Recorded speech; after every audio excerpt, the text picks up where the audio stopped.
Hello, how you doing? Thanks for coming by today. We're going to look at a video that many people wrote to me and requested I take a look at. And that video is titled, Why Ultras Are So Important for Football, by a YouTube channel called Copa90. And I did a few videos about the atmosphere in EuroLeague basketball and how intense it is. And like I said, I got many people commenting, asking me to take a look at this. And we're going to take a look at the Ultras, which I know we're very dedicated fans. I don't know a great deal about it, but I know some from watching the EuroLeague video and another football video of comparing US to Europe. Those are on the channel if you're interested. So let's take a look at this. If you like the video, you can subscribe and comment. I'd appreciate it. So let's take a look at why Ultras are so important for football. We see Ultras all around the world. From the frightening to the incredible, they are clearly the beating heart of many football clubs. But they're also a source of controversy. So we decided to break it down once and for all. You know, I'll just tell you quickly. When I saw the EuroLeague fans, I was just blown away by the intensity and the energy and the flares and the smoke. And my first thought was, I wonder if non-ultra fans come to the games also, if they feel like safe in the environment. And I was happy to find out that that they do, because I got a lot of comments from people who saw that video and said, we bring our kids to the games. It's part of the game, and it's great. So that was great to learn, because just first look, it looks like an intense environment, which I'm sure it is.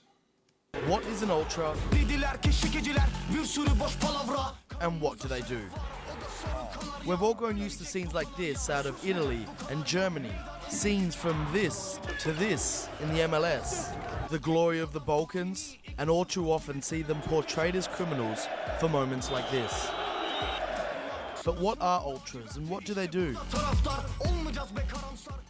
Originally used by the Gazzetta dello Sport to describe a group of supporters in the 1960s, ultras or ultras are one of the most broadly defined subcultures in the world. However, the term was only appropriated by an actual fan group in 1969, with Sampdoria's Ultras Tito Cucciaroni and Torino's Ultras Granata.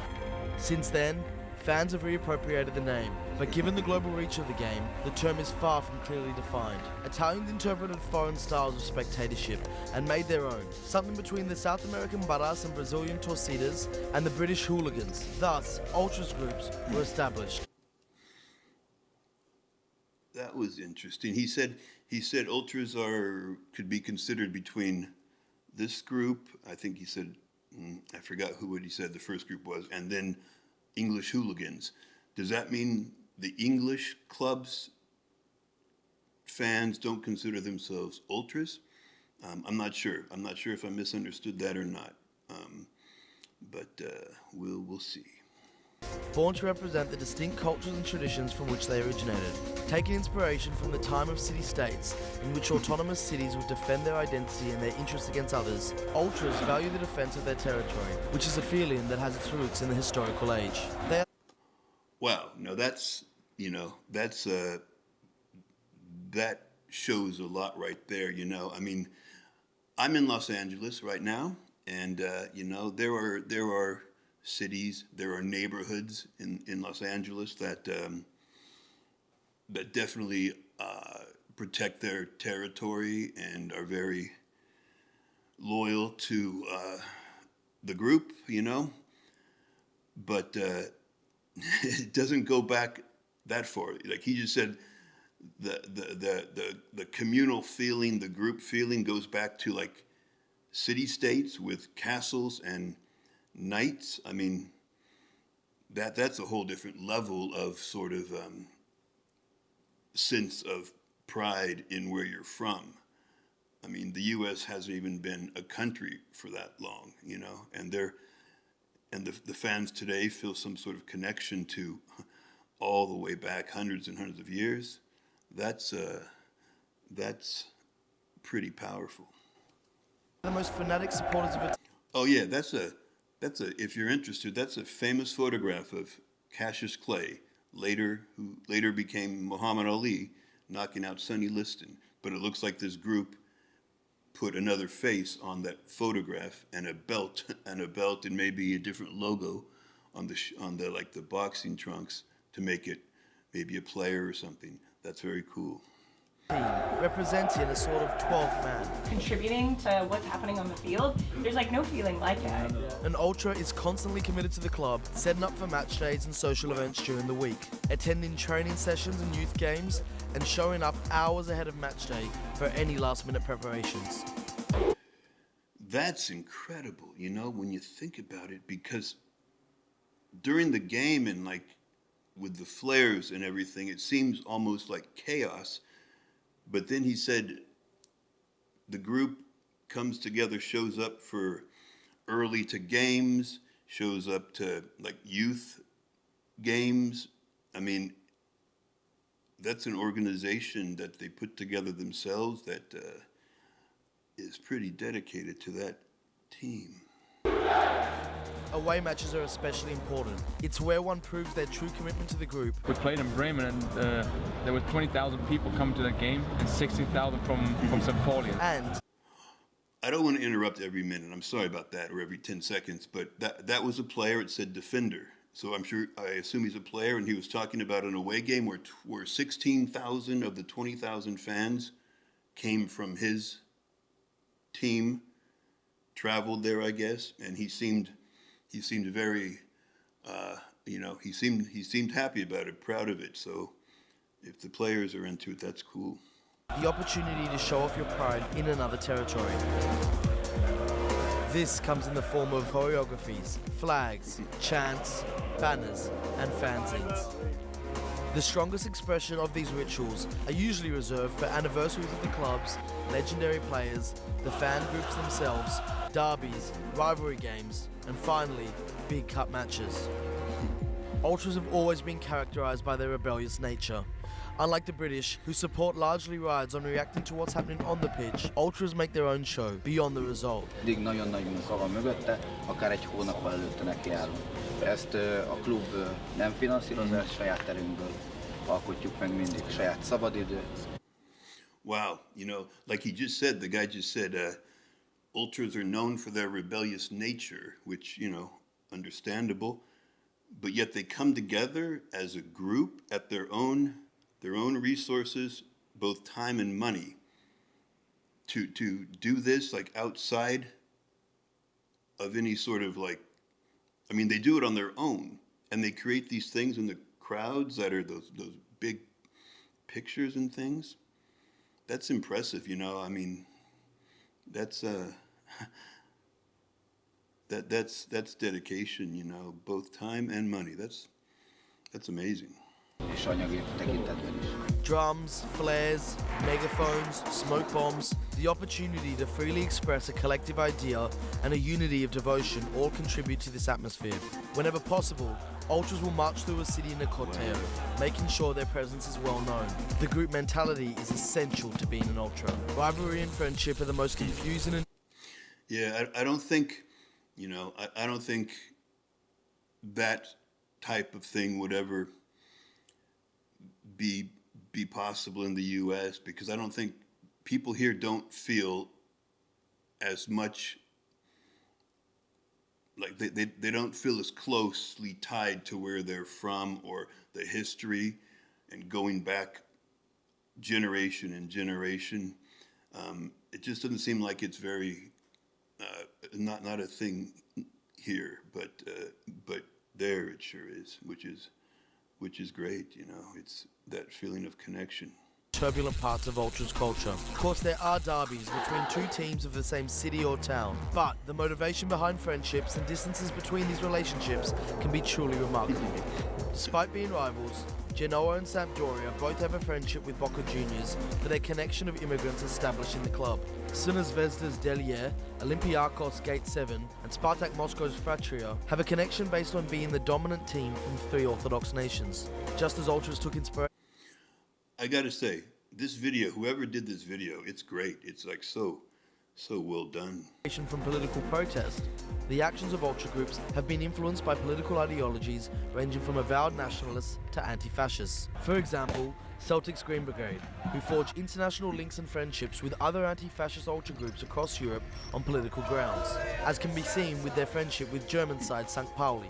While on the contrary, Lazio's Irriducibili consider Livorno and Atalanta among their biggest rivals due to their political stance. Lazio's ultras consider themselves to be far-right, while Livorno and Atalanta fans are left-wing.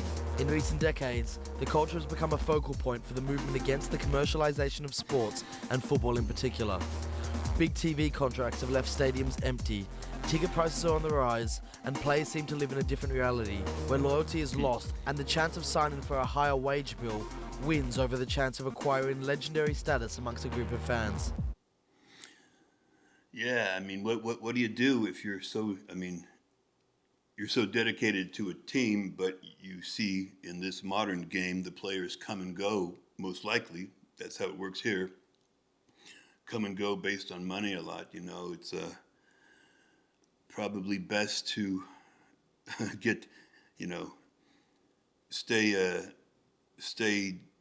dedicated to the team and not any one player, because the club or the team will stay, but the players come and go, you know, so that's just part of the modern sports world.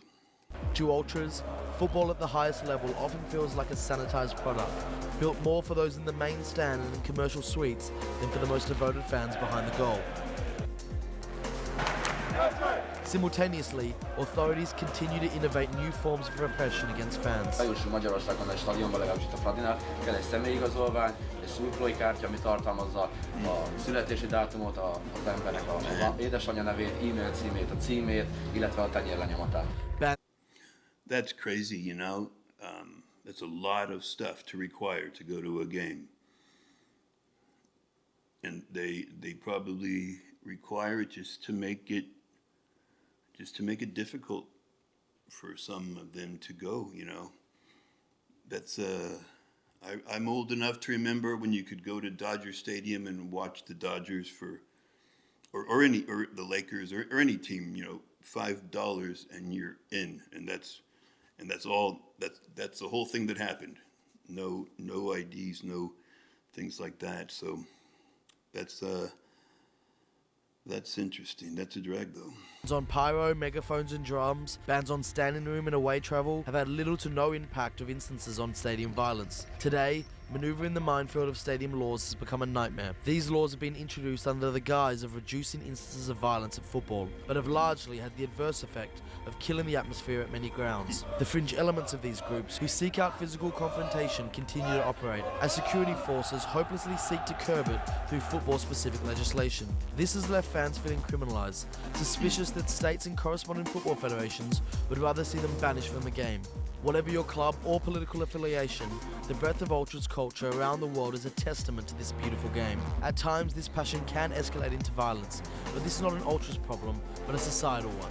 An ultras group's existence revolves around intense, coordinated support for their team through vibrant displays during matches, making noise on the terraces, and highlighting, publicising, and furthering issues affecting their local territory and in solidarity with other supporter communities. In Egypt, the ultras of Al Ahly and Zamalek have largely been credited for their pivotal role in the uprising of the Egyptian revolution. These are just a small number of the incredible initiatives regularly organised by nearly every ultras group in the world. Like all groups, ultras are hard to stereotype and even harder to define. But one thing is for sure, they are not all criminals, and when it comes to football, they remind us of a purer game. One in which you go out and support your team regardless of the names on the back of the shirt, turning friends into family and being proud of where you come from. Wow, that's amazing. You know, like you said, the initiatives that nearly every, I mean, just like the sort of the causes the ultras get behind. It's amazing that they come together like that. I don't know. I mean, I don't know how, he said the fringe element with the violence. I don't know how big that fringe element is. I don't know how often it happens. But, you know, if I don't know how ultras are viewed over there now, but, you know, it's the powers at the top are you know, are going to use violence as their excuse to crack down. I would guess that's how it would work. So the less violence, the better. But I know that's easier said than done sometimes with groups that feel so passionately about things. But it's like I would imagine there are lots of people at the top who control these things who would like to lessen things a little bit, and they'll use violence as an excuse to do it. So hopefully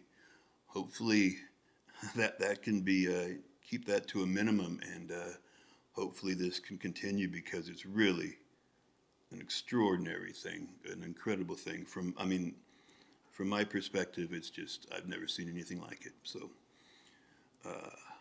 very cool. Thanks for watching with me. I'll talk to you later.